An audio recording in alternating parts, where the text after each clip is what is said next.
Hello friends, स्वागत है आप सबका रिवाइव कोडिंग में। यहाँ हम समझेंगे किस तरीके से वेबहुक्स एपीआई से अलग है, राइट। और वेबहुक्स होता क्या है इसके बारे में समझेंगे, राइट। तो सबसे पहले हम एपीआई की बात करते हैं। अब एपीआई में क्या होता है, एक क्लाइंट साइड होता है, ठीक है, एक सर्वर साइड होता है, ठीक। सर्वर मतलब हमारा बैकएंड और क्लाइंट मतलब हमारा फ्रंट एंड, ठीक है। ये वो सिस्टम है जिस पे हमारा यूज़र इंटरेक्ट कर रहा है, राइट, हमारे एप्लीकेशन के साथ। और फिर फाइनली जब भी हमारा मान लो एक यूज़र है जो कि किसी नए पेज पे जा रहा है, ठीक है, किस पे आ रहा है, एक न्यू पेज पे जा रहा है, तो उस न्यू पेज पे क्या होता है, एपीआई रिक्वेस्ट लगती है। एपीआई मतलब यहाँ हमने बहुत सारे एपीआईज बना के रखे हैं बैकएंड में, तो ये क्या करता है, एक रिक्वेस्ट सेंड करता है हमारे बैकएंड को, ठीक। एक रिक्वेस्ट सेंड की, बोला कि भाई मेरे को इस तरह का डेटा चाहिए इस पेज के लिए, ठीक है। तो ये बोलता है भाई ठीक है चलो, अब आपने रिक्वेस्ट सेंड की है तो मैं आपको रिस्पॉन्स दूंगा, है ना। तो मैं यहाँ से वो डेटा सेंड करता हूँ जो ये रिक्वेस्ट डिमांड करता है, ठीक है। तो इस वाले जो साइकिल को हम कहते हैं, इसको हम बोलते हैं एपीआईज, ठीक है। तो एपीआईज में बेसिकली क्या होता है, एक रिक्वेस्ट होता है और जो रिक्वेस्ट हुई है उसके बेसिस पे एक रिस्पॉन्स जनरेट होता है, ठीक है। तो ये रिक्वेस्ट और रिस्पॉन्स साइकिल चलता रहता है, ठीक है। और इसी से जो हमारा यूज़र है वो हमारी यूआई के साथ इंटरेक्ट करता रहता है, ठीक है।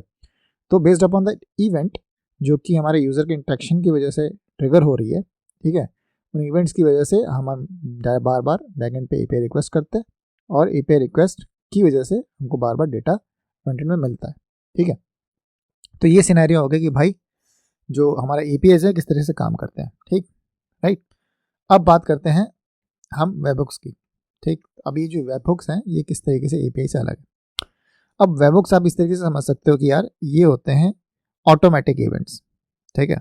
क्या बोल सकते हैं, ऑटोमेटिक इवेंट्स, ठीक। अब इसका क्या मतलब है, देखो यहाँ जब यूज़र इस सिस्टम के साथ इंटरेक्ट कर रहा है, इंटरेक्शन करने के बाद यहाँ एक एपीआई रिक्वेस्ट जा रही है, ठीक है। और इस एपीआई रिक्वेस्ट के बेसिस पे ये डेटा आ रहा है, ठीक। जबकि यहाँ ये रिस्पॉन्स, ये जो साइकिल है, ठीक है, रिक्वेस्ट और रिस्पॉन्स वाली जो साइकिल है ये यहाँ नहीं होती, ठीक। अब इसका क्या मतलब है, इसका ये मतलब है कि मान लो मैंने सेट करके रखा है कि भाई जैसे ही ऑर्डर प्लेस हो, जैसे ही ऑर्डर प्लेस हो, क्या हो कि भैया मेरे जो डिलीवरी वाले भैया हैं उनको मैसेज चला जाना चाहिए कि भाई ये ऑर्डर आ चुका है, ठीक, और आपको इस जगह से जाके ये सामान उठा लेना है, ठीक। ये चीज़ समझ में आ गई। एट द सेम टाइम जैसे ही ऑर्डर प्लेस हो, मेरे जो यूआई है, जो यूज़र जिसने ऑर्डर प्लेस किया, ठीक है, उसके पास भी भाई एक रिस्पॉन्स चला चाहिए, एक नोटिफिकेशन चला जाना चाहिए कि भाई जो आपका ऑर्डर है वो रजिस्टर्ड हो गया है, ठीक है। एट द सेम टाइम जैसे ही डिलीवरी वाले भैया हमारे इस शॉप पे आते हैं जहाँ से ऑर्डर को उठाना है, ये ऑर्डर को पिक करते हैं, पिक करते ही इन यूज़र भाई साहब के पास दोबारा से एक नोटिफिकेशन चला जाता है, ठीक, यार आपका जो माल है वो पिक हो गया, ठीक है, मतलब डिलीवरी के लिए निकल चुका है। फिर ये भाई साहब जैसे ही हमारे स्टेशन पे पहुंचते हैं, ठीक है, स्टेशन पे फिर जाकर एंट्री हो गई, और जैसे स्टेशन पे एंट्री हुई फिर से हमारे नोटिफिकेशन चला जाता है इस यूज़र को, ठीक। अब ज़रा ध्यान दो, यहाँ ये जो हमारा यूज़र है, अब इसने तो रिक्वेस्ट की नहीं कि यार मेरे को हर बार मेरे को नोटिफिकेशन भेजो, ठीक है, मतलब ये कोई रिक्वेस्ट तो कर नहीं रहा, कोई बटन दबा के चेक कर रहा है कि अच्छा नोटिफिकेशन आएगी नहीं, अच्छा नोटिफिकेशन आएगी नहीं, है ना, ऐसा तो कुछ हुआ नहीं।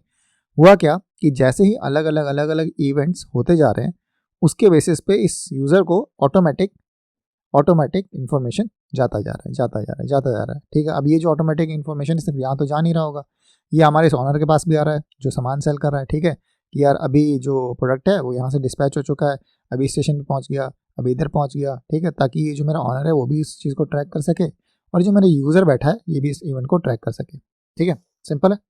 तो अब ये जो चीज़ है, मतलब एक इवेंट होता है और उस इवेंट के बेसिस पे फिर फर्दर इवेंट्स होते हैं, ठीक है। इसी चीज़ को हम वेबहुक्स कहते हैं। तब ये सारी चीज़ें क्या हो रही है, ऑटोमेटेड हो रहे हैं, राइट। कि मतलब जैसे मान लो कि एक और एग्जांपल लेते हैं हम, जो फूड, ये तो हमारा हो गया फूड डिलीवरी वाला, राइट। अब हम एग्जांपल ले लेते हैं यार कि फेसबुक, ठीक है, फेसबुक तो आप सब यूज़ करते हो, ठीक है।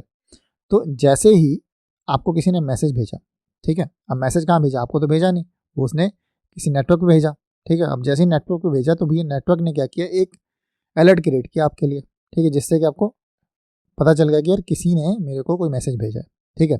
या फिर किसी ने आपकी फ़ोटो को लाइक किया, ठीक है, किसी ने आपको डिसलाइक किया, वैसे अब डिसलाइक का फंक्शन है नहीं फेसबुक पे, बट फिर भी, तो इस टाइप से चीज़ें हुई, राइट।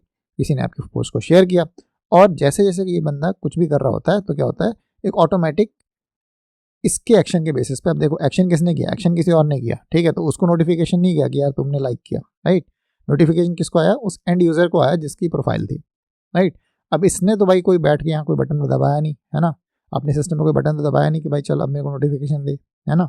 तो मतलब यहाँ से कोई रिक्वेस्ट नहीं गई, राइट, तो रिक्वेस्ट नहीं गई बट फिर भी इसको इन्फॉर्मेशन मिलता जा रहा है, राइट, बट इवेंट कोई और ट्रिगर कर रहा है और उस इवेंट के बेसिस पे एक नेक्स्ट इवेंट जनरेट होता है, ठीक है, और इसी को हम क्या बोलते हैं, वेब हुक्स, इसी को हम बोलते हैं वेब हुक्स, ठीक।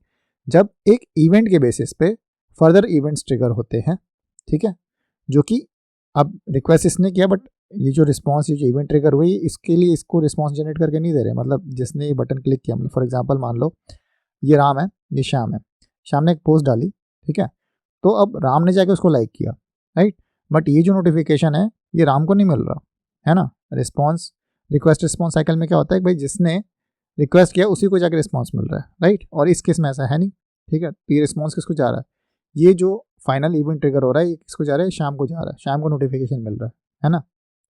तो ये काम होता है वेबहुक्स का, ठीक है। तो वेबहुक्स का यूज़ किस लिए करते हैं, ये जहाँ भी अपने को इस तरह के इवेंट्स को क्या करना है, ऑटोमेट करना है, ठीक है, क्या करना है, ऑटोमेट करना है।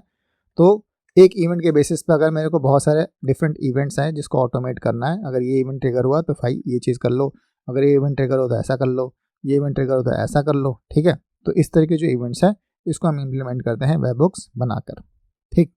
अब बहुत सारे जो सर्विसेज हैं वो अपने खुद आपको वेबहुक्स के एंड पॉइंट्स देते हैं, ठीक है, और वहाँ जाके आप अपने एंड पॉइंट्स मेंशन कर सकते हो कि यार अगर ये वाले इवेंट ट्रिगर हुआ तो यार इस एंड पॉइंट पे ये चीज़ ट्रिगर करनी है, ठीक है। खैर अभी आपको समझ में नहीं आएगा बट आई थिंक ये आपको बेसिक जो कॉन्सेप्ट है कि वेबहुक्स और एपीआईज में बेसिक डिफरेंस क्या है यार वो आपको क्लियर हो चुका होगा, ठीक है। दोबारा से बता देते हैं, एपीआईज के अंदर क्या होता है, रिक्वेस्ट रिस्पॉन्स की साइकिल होती है, ठीक है, जो रिक्वेस्ट कर रहा है उसी को रिस्पॉन्स मिल रहा होता है, ठीक है,